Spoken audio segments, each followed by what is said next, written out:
But in this video, I want to talk about a method of practice that you can use to drastically improve your guitar playing very quickly. The method is called deliberate practice. I actually stumbled upon this method by accident about 20 years ago trying to learn a guitar solo. And I'll tell you about that later in the video. And so the basic idea behind deliberate practice is that there's 3 phases that you want to kind of use each time you're practicing your guitar. The first phase is your comfort zone. Now this is the zone where you can play a lick or phrase or line comfortably, and it's a slower speed. It's something where you can just play this over and over again without making mistakes. The next phase is the edge of your ability. Now this is usually about as fast as you can play something where you start noticing little details are kind of off, you maybe mispick, or you're not fretting something properly.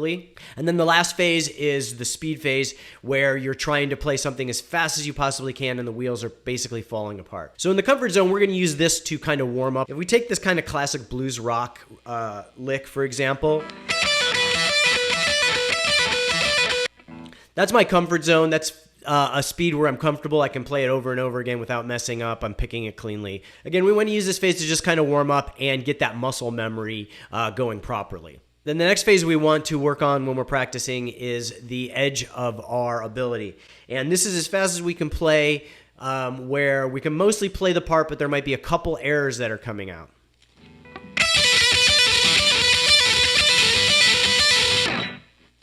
So that's probably the edge of my ability on that lick. And you'll notice that there's a couple issues that I'm having. One is moving from the G string back to the E string.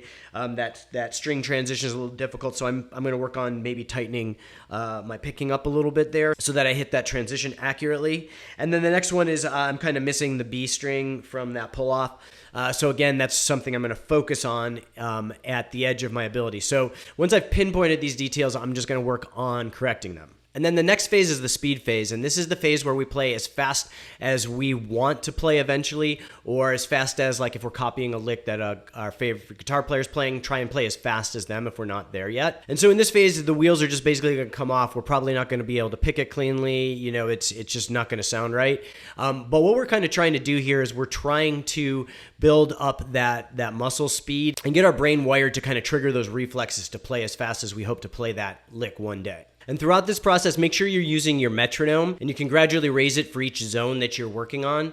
The purpose of the metronome is not only to keep you honest, but also to provide feedback so you can tell when you're actually improving. So again, check out Nathan Guitar's video on this. He really explains how this works and can show you how to kind of improve your speed that way. But I want to take this one step further and show you how you can apply this to affect your style and the voice of your guitar playing. So back to that story where I kind of stumbled upon this method 20 years ago. So one day I was trying to play the solo to Stairway to Heaven. I know you can make fun of me. It's kind of cheesy. I'm not a huge fan of that song, but I really liked the solo at the end of the song that Jimmy Page plays. I think it's very interesting, kind of powerful.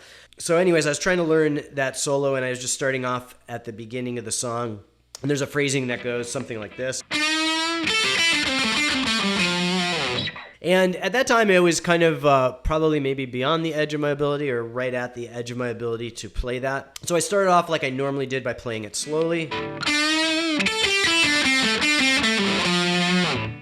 And I could pretty much play it at a slow pace very accurately. But I found when I tried to get up to the speed that Jimmy Page was playing it, it just kind of was difficult. And there were some spots that I pinpointed that just weren't working, and I went back and corrected those. And then later in the solo, there's some faster parts that I think were beyond the edge of my ability that I just kind of tried to play as fast as possible for a little while and then got frustrated. So I kind of inadvertently stumbled upon that process.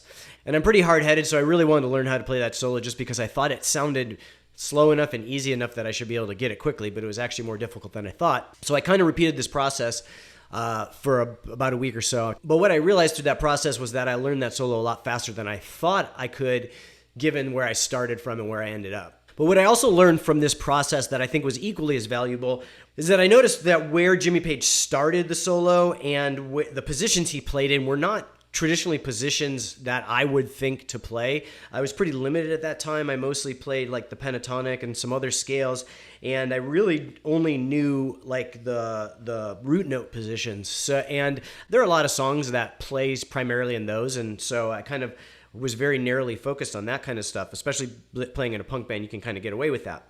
So it really made me curious as to how did he know to play in these positions? How can this guy play up and down the neck?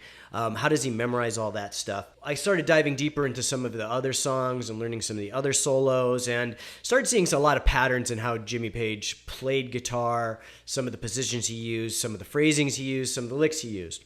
And this is kind of the second step. This is taking that deliberate practice where you are practicing efficiently and applying it to studying the masters. And artists of all type have used this process for centuries. Painters will sometimes copy their favorite paintings to kind of get in the mind of the masters.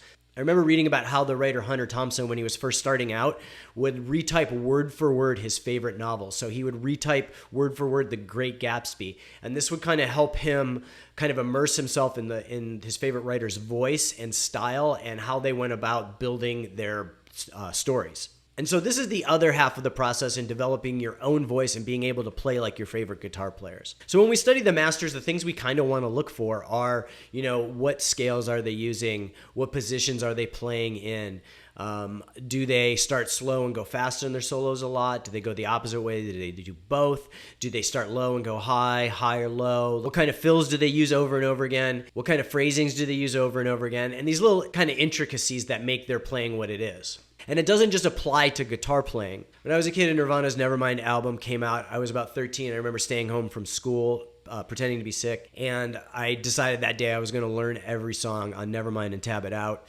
And so I spent the day just tabbing out the songs, probably massively incorrectly if I think about it, because there were a lot of other tunings that he uses on that record that I didn't even realize were a thing at that time. But I spent the day tabbing those out, and I actually even wrote out the format of the songs. So for example, intro, verse, chorus, verse, etc. And so through this process, I was inadvertently studying a master songwriter, Kurt Cobain, and I didn't even realize it at the time. I was just doing it for fun. And what I noticed were there were a lot of similar patterns in how he formatted his songs. There were a lot of patterns in the chords he used. And I learned a lot of tips that I eventually applied to my songwriting in my first band.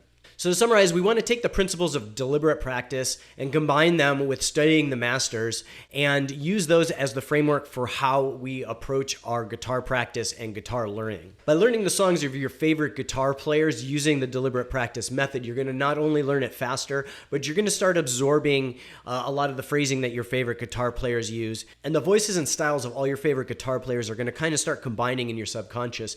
And when you're ad-libbing with your band or writing songs or solos for your band, these voices are going to come out kind of inherently. So that's it for this one. I hope you liked the video. Remember to like and subscribe. That way you get notified when I post new content.